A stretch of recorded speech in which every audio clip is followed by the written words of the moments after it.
All right, you will see in the Quran Allah speaking supposedly.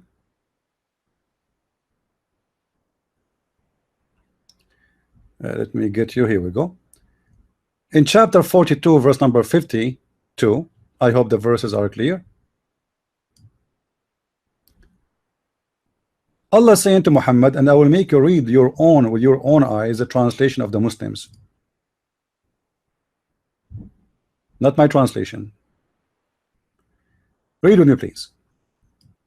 Allah saying to Muhammad, and thus have we by our command sent inspiration to thee, thou knowest not, between two brackets, before, what was revelation and what was faith. What? Muhammad, he lived, according to Muslims, for more than 40 years, not as a prophet. 40 years.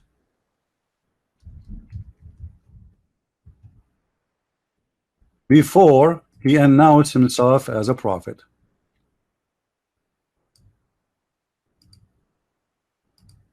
All right, 40 years.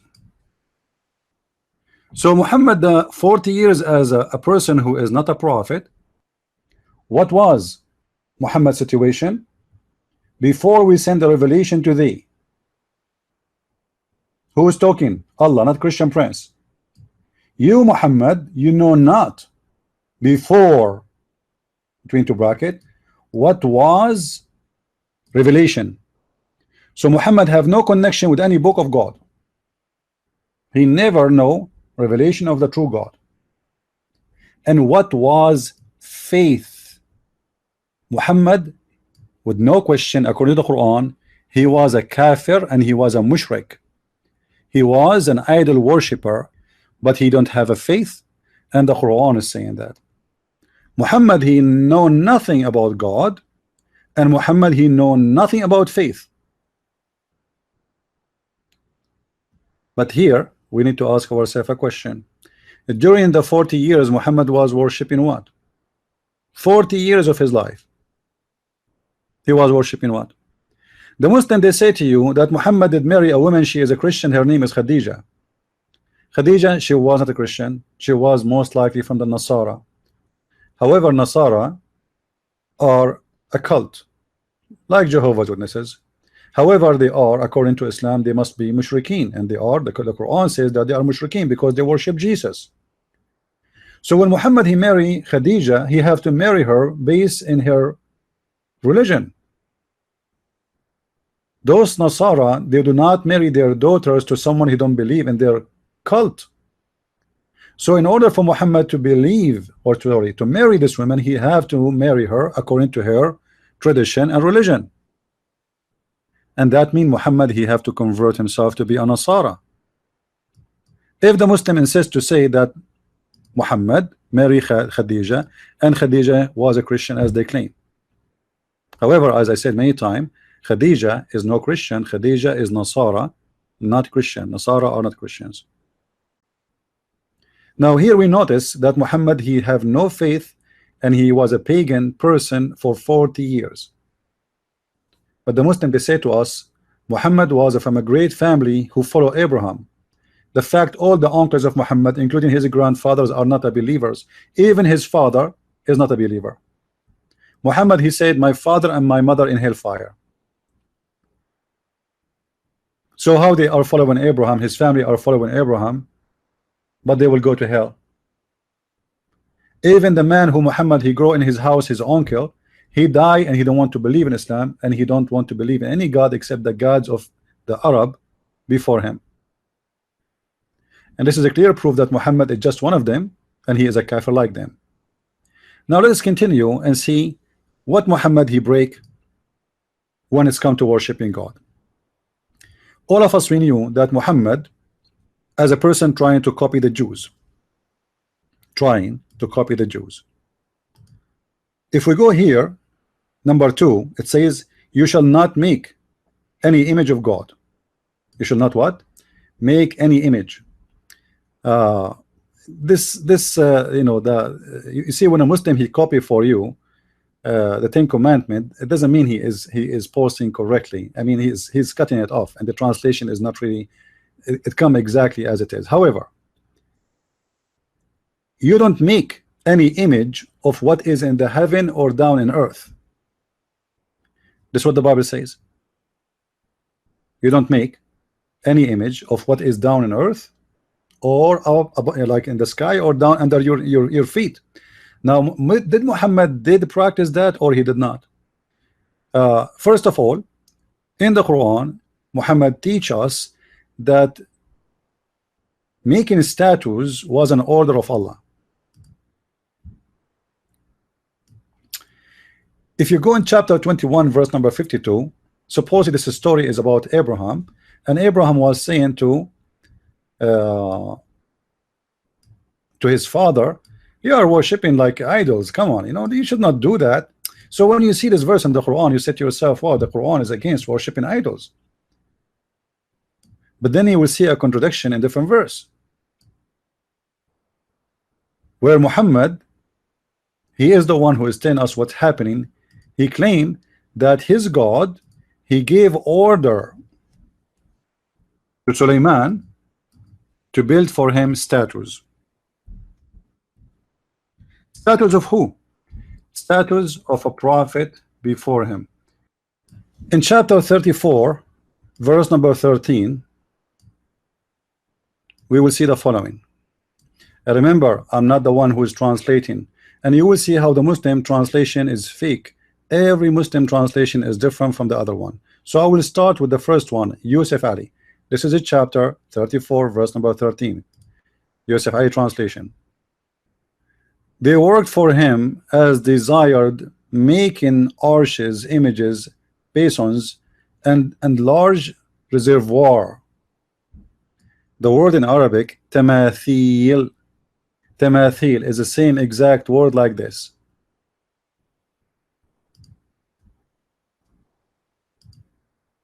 You see the word tamathil here? It's exactly the same. Exactly. So why the translation is not saying statues? If we click here at this verse, you will see it says statues, idols. You see the translation? Right away they translate it as idols, idols, idols. All of them it says idols. So how come the same word in that verse is not coming as a word mean idol? Simply because the Muslims, they lie when they translate. Let us change the translator and you will see how the translation change. We go to Shakir.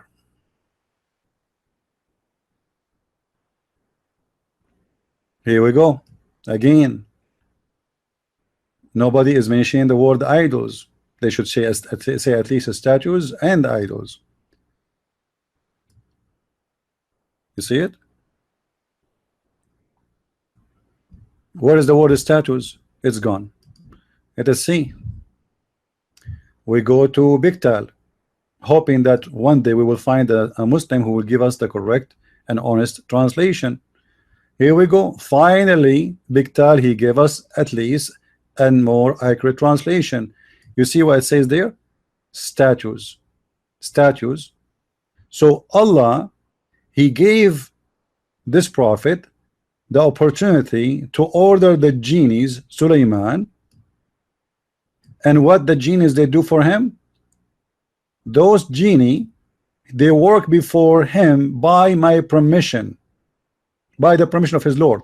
So whatever the genie they do, it is by the permission of Allah supposedly. So when the genie he build anything for Sulaiman, he is obeying Allah. So this is supposedly is according to the teaching of Allah. And what is the teaching of Allah is that to build statues for Sulaiman. Muhammad in the Quran, there's a huge difference between me as a Christian do sin and do wrong, and the God of Islam is teaching us or telling us that he gave Sulaiman genies and he ordered them to obey Sulaiman. As you see here, they just obey the genie, they obey Sulaiman by the permission of Allah. And what they do, they built for him synagogues, and inside those synagogues there is statues. So who is the pagan here? Additional to this, did Muhammad kiss stones?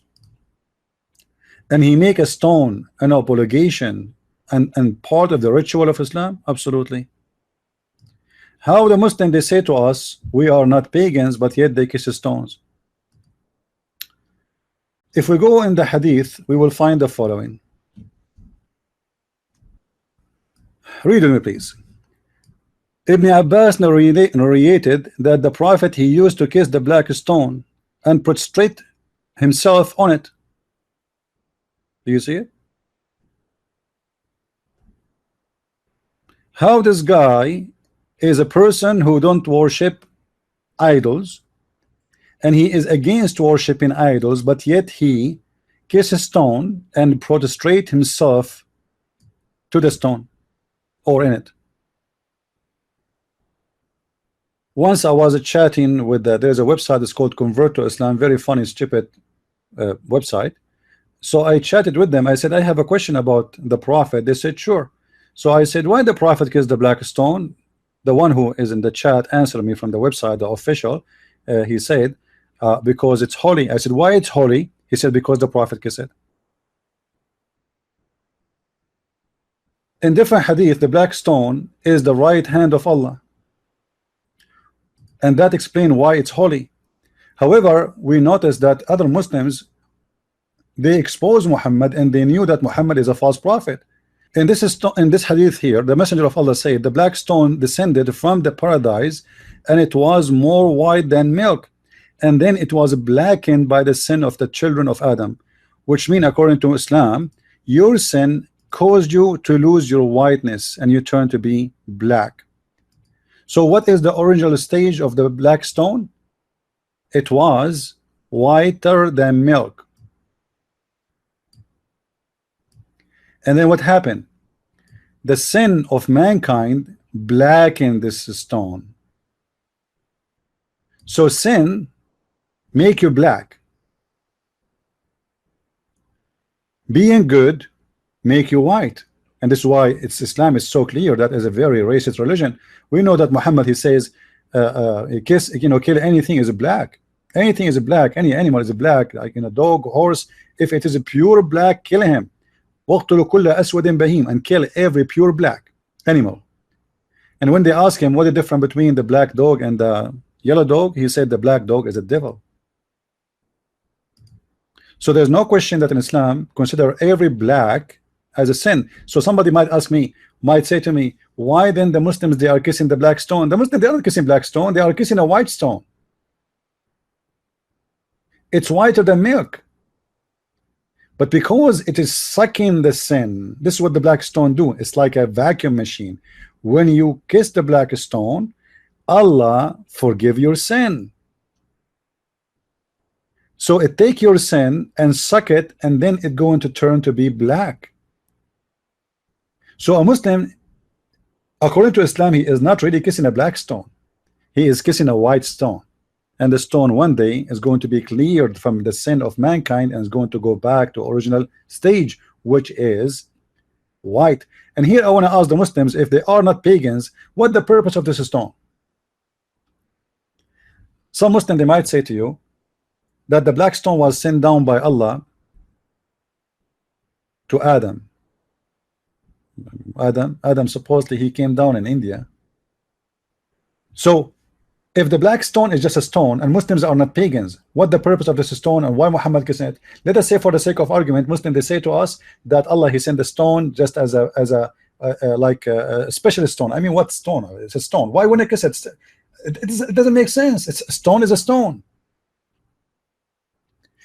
Islam, my friend, is religion. Go around a stone, bow down in front of a stone, and they kiss a stone, and yet they say to us that they are not pagans. Isn't it amazing? All this religion is based on stones. And not only this, if we go in the Quran, we will find the following.